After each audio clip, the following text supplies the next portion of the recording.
이어서 간추린 소식입니다. 농림축산식품부가 22일 서울 AT센터에서 올 한 해 농식품 수출에 기여한 유공자를 대상으로 포상 행사를 개최했습니다. 농식품부는 장관 표창 수상자로 매일식품 등 단체 3곳과 김시호 청실-홍실 영농조합법인 대표 등 54명을 선정했습니다. 매일식품은 해외 소비자 입맛에 맞는 한식 양념장을 개발해 지난해 수출액 1,000만 달러를 넘겼습니다. 청실 홍실 영농조합법인의 김시호 대표는 유망 포도 품종인 홍주 시들리스 재배 기술을 확립해 해외 수출 성장 가능성을 확대한 점을 인정받았습니다. 올해 가을 배추 생산량이 지난해보다 약 18% 증가한 것으로 나타났습니다. 통계청에 따르면 올해 가을 배추 생산량은 135만 2,346톤으로 지난해보다 17.9% 늘어난 것으로 조사됐습니다. 가을무 생산량은 48만 3,819톤으로 11.1% 증가했고, 콩 생산량은 12만 9,925톤으로 지난해보다 17.3% 늘어난 것으로 나타났습니다. 사과 생산량은 56만 6,041톤으로 지난해보다 9.7% 증가했고, 배 생산량도 25만 1,093톤으로 19.4% 늘어났습니다. 행정안전부가 지역의 생활 인구를 늘려 지역 경제를 살릴 수 있는 사업을 지원하겠다고 최근 밝혔습니다. 행안부는 두 지역 살아보기와 지역 워케이션, 농촌 유학 프로그램 등 5개의 사업을 운영해 생활 인구를 확대해 나갈 계획입니다. 5개의 사업을 진행할 지방자치단체는 내년 상반기 중 공모를 거쳐 선정될 예정입니다.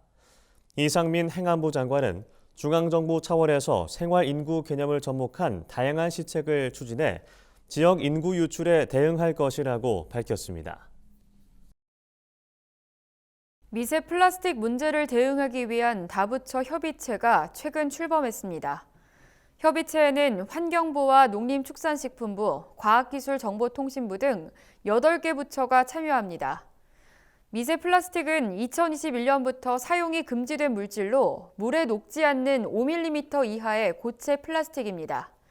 환경부는 미세 플라스틱이 인체에 미치는 영향과 관련해 기준이 아직 부족한 상황이라며 현황 조사와 기술 개발을 통해 미세 플라스틱을 관리해 나갈 계획이라고 밝혔습니다. 경기도 민생특별사법경찰단이 지난 11월 21일부터 12월 9일까지 도내 수입 양곡 취급업체 353곳을 단속한 결과 불법 행위 50건이 적발됐습니다. 주요 위반 내용을 살펴보면 원산지 거짓 혼동 표시가 26건으로 가장 많았고 원산지 미표시와 유통기한 경과 제품 보관이 그 뒤를 이었습니다.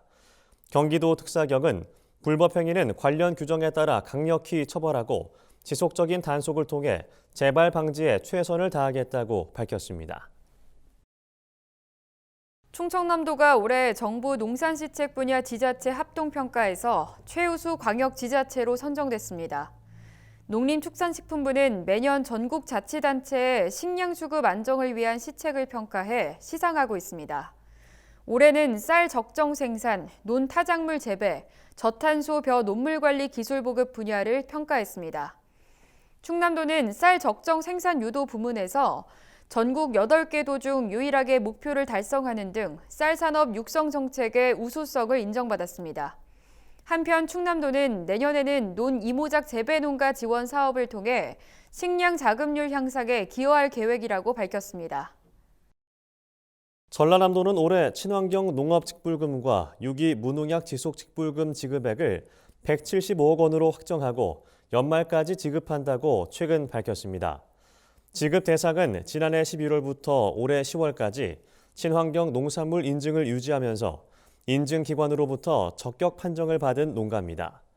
전남도는 도내 15,000여 농가에 친환경 농업직불금 127억 원을 지급하고 11,000여 농가에 유기 무농약 지속직불금 48억 원을 지급할 방침입니다. 충북 옥천군이 자체적으로 지급하는 쌀 소득보전 직불금이 1헥타르당 35만 원에서 50만 원으로 인상됩니다. 옥천군 의회는 최근 본회의를 열고 직불금 인상안이 담긴 추가 경정 예산을 의결했습니다.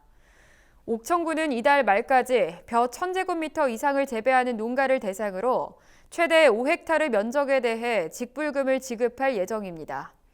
한편 현재 국비에서도 1헥타르당 100만 원 수준의 직불금이 지급되고 있습니다.